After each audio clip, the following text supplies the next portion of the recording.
जरा कल्पना कीजिए कैसे दृश्य की, जी। जहां एक अदालत का फैसला आ चुका है, एक युवा लड़का फांसी के तख्ते पर खड़ा है और जल्लाद पूरी तरह से तैयार है। बहुत ही तनावपूर्ण माहौल। बिल्कुल। और उस लड़के के गले में फांसी का फंदा डाला जा चुका है। अदालत में और वहां मौजूद लोगों के बीच एक खौफनाक सन्नाटा पसरा है।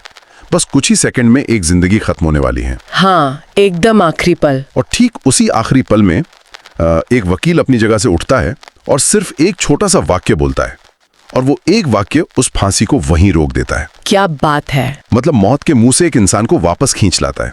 ये किसी फिल्म का दृश्य नहीं है, बल्कि भारतीय कानूनी इतिहास की एक बेहद ही दिलचस्प और कमजोर कड़ी पर किया गया एक असल प्रहार था। ये दृश्य वाकई रोंगटे खड़े कर देने वाला है। हाँ, मतलब कानूनी इतिहास में ऐसी घटनाएं बहुत ही दुर्लभ होती हैं। हाँ, सही कहा। जहां महज एक तकनीकी शब्द की व्याख्या किसी का जीवन बचा ले। क्योंकि अदालतें भावनाओं से नहीं चलती। वो सबूतों और शब्दों की बहुत ही ठंडी और कठोर व्याख्या पर काम करती हैं। और जिस घटना का जिक्र आज हम कर रहे हैं, वो कानूनी सूझबूझ की उसी चरम सीमा को दर्शाती है। बिल्कुल। तो आज की इस पूरी विस्तृत चर्चा का आधार एक बहुत ही खास स्रोत है। ये जानकारी YouTube channel the Ambedkar Sahib के एक विस्तृत वीडियो से निकल कर आई है। जी, बहुत ही गहरा आख्यान है उनका। हाँ, तो इस स्रोत में डॉक्टर B.R. अंबेडकर, जिन्हें दुनिया बाबा साहिब के नाम से भी जानती है, उनकी वकालत के शुरुआती दिनों की एक बहुत ही अनोखी घटना का विवरण दिया गया है। और हमारा उद्देश्य महज एक पुरानी कानूनी कहानी सुनाना नहीं है। एकदम सही। इस चर्चा के माध्यम से हम ये समझने की कोशिश करेंगे कि कैसे असीम ज्ञान, रणनीतिक धैर्य और हाजिर जवाबी के सामने सबसे गहरा सामाजिक पूर्वाग्रह और बड़ी से बड़ी कानूनी चुनौती भी घुटने टेक देती है। सही बात है। ये इंसानी जज्बे और बौद्धिक क्षमता के उस तालमेल की कहानी है जो आज के समय में भी उतनी ही प्रासंगिक है। तो ठीक है, चलिए इसके हर पहलू को खोल कर देखते हैं। बिल्कुल। इस स्रोत की गहराई में जाने पर एक बात बहुत स्पष्ट हो जाती है कि ये घटना केवल एक अदालत के कमरे तक सीमित नहीं थी। अच्छा। हाँ, ये उस समय के भारतीय समाज के एक बहुत बड़े विरोधाभास को सामने लाती है। 20वीं सदी की शुरुआत का वो दौर जहां एक तरफ आधुनिक न्याय प्रणाली आकार ले रही थी, वहीं दूसरी तरफ समाज की जड़ें गहरे जातिवाद और भेदभाव में धसी हुई थी, जो कि बहुत दुखद था। बिल्कुल। ये घटना दिखाती है कि कैसे ज्ञान का इस्तेमाल महज पैसा कमाने के लिए नहीं, बल्कि एक अस्त्र के रूप में किया जा सकता है, जो समाज के स्थापित लेकिन खोखले नियमों को चुनौती दे सके। तो चलिए उस दौर की तस्वीर को थोड़ा और साफ करते हैं। बाबा साहेब लंदन से बैरिस्टरी की पढ़ाई पूरी करके भारत लौटते हैं। उस समय दुनिया के सबसे बेहतरीन संस्थानों जैसे लंदन स्कूल ऑफ इकोनॉमिक्स और कोलंबिया यूनिवर्सिटी से डिग्रियां हासिल करना कोई मामूली बात तो थी नहीं। बिल्कुल नहीं, आज भी नहीं है। हाँ, है ना। ज्ञान के उस उच्चतम शिखर को छूने के बाद जब कोई व्यक्ति अपने देश वापस आता है, तो एक सामान्य धारणा यही होती है कि पेशेवर दुनिया में उसका भव्य स्वागत होगा। जी, एक हीरो की तरह। लेकिन जब वो पहली बार अपना काला कोट पहनकर मुंबई की कचहरी में कदम रखते हैं, तो हकीकत इसके बिल्कुल उलट थी। स्रोत में बताया गया है कि वहां मौजूद अन्य वकीलों ने उनके एकेडमिक कद को पूरी तरह से नजरअंदाज कर दिया। और यही उस समाज की कड़वी सच्चाई थी। हाँ, मतलब उनका ध्यान बाबा साहेब की डिग्रियों पर नहीं था, बल्कि इस बात पर था कि वो महार जाति से आते हैं। बम्बई हाई कोर्ट या उस समय की किसी भी बड़ी अदालत का माहौल समझना यहाँ बहुत जरूरी है। वकालत का जो पेशा था, वो उस समय समाज के सबसे अभिजात्य और विशेषाधिकार प्राप्त वर्ग के हाथों में था। मतलब इलीट क्लास। बिल्कुल। अदालत के गलियारे सिर्फ न्याय की जगह नहीं थे, वो एक तरह के एक्सक्लूसिव क्लब की तरह काम करते थे। एक ऐसा व्यक्ति जो इस बैकग्राउंड से नहीं आता, लेकिन बौद्धिक रूप से उनसे कहीं अधिक श्रेष्ठ है, उसका वहां पहुंच जाना उस पूरे एलीट वर्ग के लिए एक सीधा खतरा था। हाँ, इनसिक्योरिटी तो होगी ही। उनकी असहजता का कारण केवल जाति नहीं थी, बल्कि अपनी खुद की बौद्धिक सत्ता छीन जाने का एक छिपा हुआ डर भी था। और ये असहजता बहुत ही भद्दे तरीके से बाहर आती है। कचहरी में वकीलों के बैठने के लिए एक खास जगह होती थी, जिसे उस समय की भाषा में ठहा कहा जाता था। जी। जब बाबा साहेब अपने बैठने के लिए वो जगह तलाश कर रहे थे, तो किसी ने उन्हें जगह देना जरूरी नहीं समझा। बात सिर्फ अनदेखी तक सीमित नहीं रही, वकीलों ने उनका मजाक उड़ाना शुरू कर दिया, जो कि बहुत ही शर्मनाक था। बिल्कुल। उन्होंने ताने मारते हुए कहा कि तुम तो इतने बड़ी यूनिवर्सिटी से पढ़कर आए हो, बहुत बड़े विद्वान हो, तुम्हें अंदर कचहरी में बैठने की क्या जरूरत है। तुम तो बाहर फुटपाथ पर भी अपनी दुकान लगा लोगे तो वो आसानी से चल जाएगी। मतलब ये एक ऐसा क्षण था जहाँ कोई भी सामान्य इंसान अपना मानसिक संतुलन खो सकता था। और यही तो उन वकीलों की चाल थी। ये सीधे तौर पर एक मनोवैज्ञानिक हमला था। अच्छा, कैसे? देखिए, जब आप किसी के ज्ञान या तर्क को चुनौती नहीं दे पाते तो आप उसकी गरिमा पर हमला करते हैं। उन वकीलों की रणनीति यही थी कि किसी तरह इन्हें उकसाया जाए ताकि ये व्यक्ति गुस्से में कोई ऐसी प्रतिक्रिया दे जिससे उसे पूरी तरह से सिस्टम से बाहर किया जा सके। अरे बाप रे! लेकिन दिलचस्प बात यह है कि बाबा साहेब इस उकसावे में आए ही नहीं। स्रोत के अनुसार उन्होंने इस अपमान पर कोई आक्रामक प्रतिक्रिया नहीं दी। यही उनकी सबसे बड़ी ताकत थी। अब वो मुस्कुराए, उन वकीलों के तंज से सहमत हुए और सच में अदालत के बाहर एक जगह साफ करके अपना काम शुरू कर दिया। वहाँ बाहर बैठने के बावजूद धीरे धीरे उन्हें छोटे मोटे केस मिलने भी लगे। कमाल है। मैं सोच रही थी कि ये रवैया जूडो या किसी अन्य मार्शल आर्ट के उस सिद्धांत की याद दिलाता है जहाँ एक कुशल खिलाड़ी सामने वाले के वार से सीधे टकराने के बजाय उसी के वार की ऊर्जा का इस्तेमाल उसे ही गिराने के लिए करता है। क्रोध को एक रणनीतिक चुप्पी में बदल देना एक बहुत बड़ा कौशल है। बिल्कुल। इस मार्शल आर्ट वाली उपमा को अगर हम कानूनी संदर्भ में देखें तो ये बात और भी गहरी हो जाती है। कचहरी के अंदर की कुर्सी किसी वकील की असली ताकत नहीं होती। सही बात है। असली ताकत उसकी दलीलों और कानून की किताबों पर उसकी पकड़ में होती है। यहाँ जो बात सबसे ज्यादा हैरान करने वाली है वो ये है कि बाबा साहब का वो कदम एक बहुत बड़ा संदेश था। कैसा संदेश? वो उस व्यवस्था को बता रहे थे कि मेरी जगह किसी भौतिक स्थान से तय नहीं होती। उन्होंने अपनी ऊर्जा को उन वकीलों से लड़ने में बर्बाद करने के बजाय अपने पेशेवर काम को जमीन पर उतारने में लगाई। ये एक बेहद शांत लेकिन बहुत ही मारक आत्मविश्वास का प्रदर्शन था। बहुत खूब कहा आपने। अब इस कहानी में एक ऐसा मोड़ आता है जो उस समय के समाज के अहंकार और बेबसी के बीच के अंतर को बहुत स्पष्ट रूप से उभारता है। दृश्य में एक बहुत ही अमीर और रसूखदार सेठ का प्रवेश होता है। जी। इस सेठ का इकलौता बेटा है जिसे एक संगीन मामले में फांसी की सजा सुनाई जा चुकी है। सेठ के पास धन दौलत की कोई कमी नहीं है। स्रोत के मुताबिक उसने अपने बेटे को बचाने के लिए मुंबई का कोई भी बड़ा या नामी वकील नहीं छोड़ा। पैसे पानी की तरह बहा दिए होंगे। बिल्कुल, इतना पैसा खर्च कर दिया जो शायद आगे की कई पीढ़ियों के लिए काफी होता। लेकिन वो सभी स्थापित वकील जो दावा करते थे कि कानून की हर बारीकी उनकी उंगलियों पर है, इस केस के सामने हार मान चुके थे। इस विफलता के पीछे का कारण समझना बहुत रोचक है। यहाँ पर बताइए। जब वकालत एक रुतबे का प्रतीक बन जाती है ना, तो वकील अक्सर बहुत ही बुनियादी चीजों को नजरअंदाज कर देते हैं। वो शायद केवल स्थापित मिसालों या पुराने फैसलों को आधार बनाकर लड़ने की कोशिश कर रहे होंगे। लकीर के फकीर। हाँ, जब केस सीधा और स्पष्ट दिखता है तो वो मान लेते हैं कि इसमें कोई बचाव संभव नहीं है। उन्हें शायद उस रचनात्मक कानूनी सोच की आदत ही नहीं थी जो किसी असंभव दिखने वाले मामले में नए सिरे से सुराग ढूंढ सके।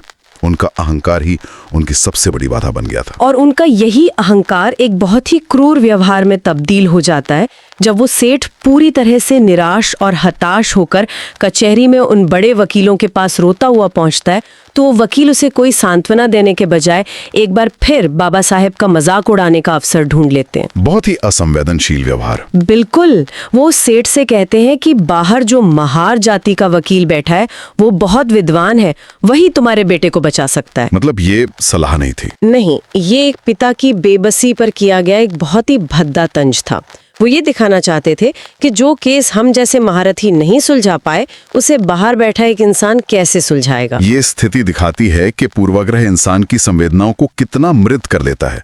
एक पिता अपने बेटे की जिंदगी की भीख मांग रहा है और वो लोग उस स्थिति का इस्तेमाल अपने ही एक सहकर्मी को नीचा दिखाने के लिए कर रहे हैं। लेकिन अनजाने में ही सही, उन्होंने उस केस को उस पूरे परिसर के सबसे सक्षम और कुशाग्र कानूनी दिमाग के पास भेज दिया था। वो सेठ बिना कुछ सोचे समझे सीधा बाहर बैठे बाबा साहेब के पास जाता है और उनके चरणों में गिर पड़ता है। उसे बस एक उम्मीद की किरण चाहिए थी। लेकिन यहाँ बाबा साहेब का जो पहला जवाब था वो सोचने पर मजबूर कर देता है। क्या कहा उन्होंने? स्रोत के अनुसार वो तुरंत केस की फाइल नहीं लेते। वो उस सेठ से कहते हैं, मैं क्या कर सकता हूँ, मैं तो महार जाति का हूँ, तुम उन्हीं बड़े वकीलों के पास जाओ। अब यहाँ एक बड़ा सवाल खड़ा होता है। चाहे ये महज एक व्यंग्य था या इसके पीछे उस समाज की पूरी संरचना पर एक गहरी टिप्पणी थी। मतलब क्या बाबा साहेब ने सेठ को उसकी असलियत दिखाने के लिए अपनी जाति का जिक्र किया था? अगर हम इसे व्यापक संदर्भ में देखें तो इसे एक आईना दिखाने की तरह समझा जा सकता है। समाज ने और विशेषकर उस अमीर वर्ग ने हैसियत और जाति को ही योग्यता का पैमाना मान लिया था।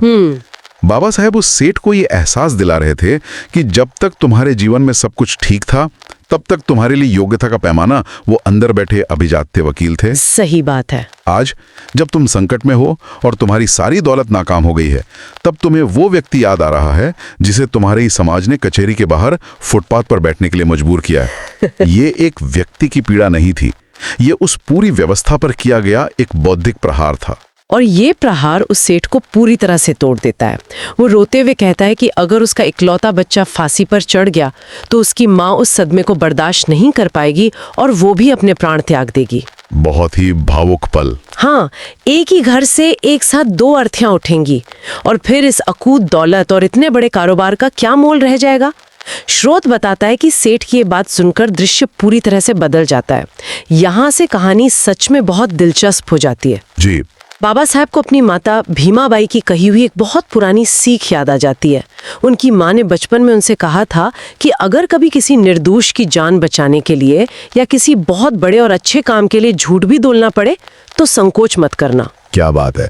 न्याय शास्त्र और नैतिकता का ये बहुत ही जटिल बिंदु है। कानून की पढ़ाई आपको नियम सिखाती है, लेकिन उन नियमों का इस्तेमाल कब और कैसे करना है ये आपके संस्कार और आपकी मानवीय समझ तय करती है। बिल्कुल। एक कठोर कानूनी दिमाग वाला व्यक्ति जब अपनी माँ की सीख को याद करके एक असंभव केस लेता है तो ये स्पष्ट होता है कि उनके लिए वकालत महज कागजों का खेल नहीं था, ये मानवीय जीवन की रक्षा का एक साधन था। हाँ, ये किसी सुपर हीरो की कहानी के उस हिस्से जैसा है जहां उसे उसकी सबसे बड़ी प्रेरणा मिलती है। बिल्कुल। ज्ञान का सबसे बड़ा मूल्य तभी है जब उसका इस्तेमाल किसी बेबस इंसान के काम आ सके। और इसी मानवीय दृष्टिकोण के चलते बाबा साहेब उस सेठ से पूछते हैं कि क्या इस पूरी फाइल को, उन सभी कागजातों को किसी अन्य वकील ने गहराई से पढ़ा है? सेठ का जवाब बहुत ही निराशाजनक होता है। वो बताता है कि किसी ने भी केस को ध्यान से नहीं देखा, बस सबने पैसा खर्च करवाया और हार मान ली। और स्थिति की गंभीरता ये थी कि फांसी की सजा मुकर्रर हो चुकी थी और फांसी के दिन में सिर्फ 10 दिन बचे थे। महज 10 दिन? हाँ, महज 10 दिन का समय। ऐसी स्थिति में कोई भी वकील अपने करियर पर दाग नहीं लगाना चाहेगा, लेकिन बाबा साहेब उस केस को अपने हाथ में ले लेते हैं। देखिए, 10 दिन का समय किसी भी आपराधिक मामले की पूरी तरह से नई व्याख्या करने के लिए बहुत कम होता है, खासकर तब जब सभी स्थापित वकीलों ने उसे एक बंद मामला या क्लोज्ड केस घोषित कर दिया हो। हाँ, लगभग नामुमकिन है। इसका मतलब है कि बाबा साहेब ने उन फाइलों में कुछ ऐसा देखा जो बाकी सबकी नजरों से छूट गया था। उन्होंने केवल तथ्यों को नहीं पढ़ा, उन्होंने फैसले के उन शब्दों का विश्लेषण किया जो सजा का आधार थे। और यहीं से हम उस ऐतिहासिक दिन की तरफ बढ़ते हैं। अदालत की कार्यवाही शुरू होती है। पूरा कमरा खचाखच भरा हुआ है। दोनों पक्षों के वकील अपनी अपनी जगह पर मौजूद हैं। जज मामले की सुनवाई शुरू करते हैं जी। और बाबा साहेब की तरफ देखते हुए कहते हैं कि क्या बचाव पक्ष का वकील अपनी कोई दलील पेश करना चाहेगा? और यहाँ बाबा साहेब का जवाब उस अदालत में बैठे हर इंसान को हैरान कर देता है। क्या कहा उन्होंने? स्रोत के अनुसार वो बड़ी शांति से कहते हैं, नहीं जज साहब, आप अपना फैसला सुनाएं, मैं कुछ नहीं कहूंगा। अरे बाप रे। ये सुनकर उस सेठ की मानसिक स्थिति की कल्पना करना भी मुश्किल है। उसे लगा होगा कि जिस आखिरी उम्मीद पर उसने भरोसा किया था, उसने भी अदालत के सामने हथियार डाल दिए हैं। कानूनी दावपेच में इस तरह की चुप्पी बहुत ही असामान्य है। मतलब आमतौर पर अदालतें जिरहा और जोरदार बहसों के लिए जानी जाती हैं। जब एक वकील बिल्कुल शांत खड़ा हो तो मुवक्किल का घबराना स्वाभाविक है जी। लेकिन ये चुप्पी कोई कमजोरी नहीं थी। ये एक बहुत ही सोची समझी कानूनी रणनीति का हिस्सा था जो सही समय का इंतजार कर रही थी। और वो इंतजार अदालत के सबसे तनावपूर्ण क्षण तक चलता है। जैसा कि हमने बिल्कुल शुरुआत में जिक्र किया था, लड़के को फांसी के तख्ते की तरफ ले जाया जाता है, उसे वहां खड़ा किया जाता है, गले में फांसी का फंदा डाल दिया जाता है। जी। हर कोई अपनी सांसें रोके हुए है। प्रक्रिया बस पूरी होने ही वाली है कि अचानक बाबा साहेब उठते हैं और अदालत की कार्यवाही को टोकते हुए कहते हैं, बस जज साहब, आपने इस लड़के को फांसी की सजा दी थी, मौत की सजा नहीं दी थी। कमाल है। और ये तकनीकी बिंदु उस लड़के की जान बचा लेता है। पर यहाँ मेरे मन में एक सवाल जरूर उठता है। पूछिए। ये सब बिल्कुल आखिरी सेकंड तक क्यों खींचा गया? जब फंदा गले में डल रहा था तब तक का इंतजार करना क्या जानबूझकर किया गया एक नाटकीय कदम था? मतलब थिएट्रिकलिटी थी या इसका कोई कानूनी कारण था? इससे एक बहुत महत्वपूर्ण सवाल खड़ा होता है और ये कानूनी प्रक्रिया का सबसे महत्वपूर्ण हिस्सा है। इसे गहराई से समझना जरूरी है। ये कोई नाटक नहीं था। अच्छा। ब्रिटिश कालीन कानून हो या आधुनिक कानून, वो भावनाओं या इरादों पर नहीं बल्कि शब्दों के शाब्दिक अर्थ यानी लिटरल इंटरप्रिटेशन पर सख्ती से काम करते हैं। मतलब जो लिखा है वही माना जाएगा। बिल्कुल। जज के आदेश में जो लिखा होता है उसका अक्षरशः पालन होता है। उस आदेश में लिखा था हैंग हिम या फांसी पर लटकाओ। अगर बाबा साहेब अदालत के कमरे में ही जज के सामने ये दलील दे देते कि आपने सिर्फ लटकाने को कहा है, मारने को नहीं, तो क्या होता? तो जज उसी वक्त अपने फैसले की शब्दावली बदल सकते थे और उसमें मौत होने तक लटकाने की बात जोड़ सकते थे। ओहो, इसका मतलब है कि उन्हें उस फैसले के एग्जीक्यूशन यानी अमल में लाए जाने का इंतजार करना पड़ा। बिल्कुल सही पकड़ा आपने। जब तक उस लड़के के गले में फंदा नहीं डाला गया तब तक जज के आदेश का पालन शुरू ही नहीं हुआ था। जैसे ही फंदा डाला गया और उसे लटकाने की प्रक्रिया शुरू हुई, बाबा साहब ने हस्तक्षेप किया। उन्होंने अदालत को बताया कि आपके आदेश का जो शाब्दिक अर्थ था यानी लटकाना, वो प्रक्रिया शुरू हो चुकी है। अब इसे यहीं रोका जाए क्योंकि आपके आदेश में मरने तक का जिक्र नहीं है। क्या बात है। एक बार आदेश पर अमल शुरू हो जाने के बाद उसे बीच में बदलकर सजा को बढ़ाया नहीं जा सकता। उन्होंने उस पूरी न्याय व्यवस्था की शब्दावली का इस्तेमाल उसी व्यवस्था को मात देने के लिए किया था। जी। स्रोत ये भी दावा करता है कि इस ऐतिहासिक घटना ने न्यायिक भाषा पर एक बहुत बड़ा प्रभाव डाला। इसी घटना के बाद से कानून की भाषा में सजा सुनाते समय सिर्फ फांसी शब्द के बजाय सजाए मौत या हैंग टिल डेथ शब्द का इस्तेमाल अनिवार्य रूप से शुरू हुआ। हाँ, ताकि कोई लूपहोल ना बचे। बिल्कुल, ताकि भविष्य में कोई दूसरा वकील शब्दों की इस कमी का फायदा उठाकर किसी को ऐसे ना बचा ले। जब किसी एक व्यक्ति का ज्ञान किसी पूरी न्याय प्रणाली के काम करने के तरीके और उसके बुनियादी नियमों को हमेशा के लिए बदलने पर मजबूर कर देना, तो वो उसकी बौद्धिक विजय का सबसे बड़ा प्रमाण होता है। और इस विजय का प्रभाव सिर्फ कानूनी किताबों तक ही सीमित नहीं रहा। स्रोत आगे बताता है कि बाबा साहिब का ये असाधारण दिमागी कौशल और उनकी कानूनी पकड़ देखकर कचहरी में मौजूद वो सभी अभिजात्य वकील पूरी तरह से सन्न रह गए, चुप हो गए। एकदम सन्नाटा छा गया होगा। बिल्कुल। जो लोग कुछ दिन पहले तक उनकी जाति का मजाक उड़ा रहे थे, उन्हें फुटपाथ पर बैठने की सलाह दे रहे थे, उनकी बोलती बंद हो गई। बाबा साहेब ने उस लड़के को सुरक्षित उसकी माँ को सौंप दिया। क्या पल रहा होगा वो। और ये घटना केवल एक शुरुआत थी। स्रोत अंत में इस बात पर विशेष जोर देता है कि कैसे बाबा साहेब ने अपनी इस असीम क्षमता का इस्तेमाल जीवन भर निचले तबके, महिलाओं, मजदूरों और समाज के हाशिए पर खड़े हर इंसान को न्याय दिलाने और उनके अच्छे जीवन के लिए किया। इस पूरे वृत्तांत का सार इसी बात में छिपा है। समाज की संरचना अक्सर कुछ लोगों को परिधि पर धकेलने की कोशिश करती है। उन्हें ये विश्वास दिलाने की कोशिश की जाती है कि उनकी जगह मुख्य धारा में नहीं है। लेकिन ये घटना ये स्थापित करती है कि जब आपके पास ज्ञान की ठोस बुनियाद और परिस्थितियों को विश्लेषित करने की क्षमता हो, जी, तो आप बाहर बैठकर भी केंद्र को नियंत्रित कर सकते हैं। बहुत ही गहराई वाली बात कही आपने। इस पूरी विस्तृत चर्चा को अगर समेटें तो जो तस्वीर उभर कर आती है वो किसी भी ऐसे व्यक्ति की एक बड़ा सबक है जिसे समाज ने कभी नीचा दिखाने की कोशिश की हो। जब दुनिया आपको नीचा दिखाने की कोशिश करे तो सबसे अच्छा जवाब चीख पुकार या तुरंत मिलने वाला गुस्सा नहीं होता, बल्कि आपका बेहतरीन काम और आपकी गहरी समझ होती है।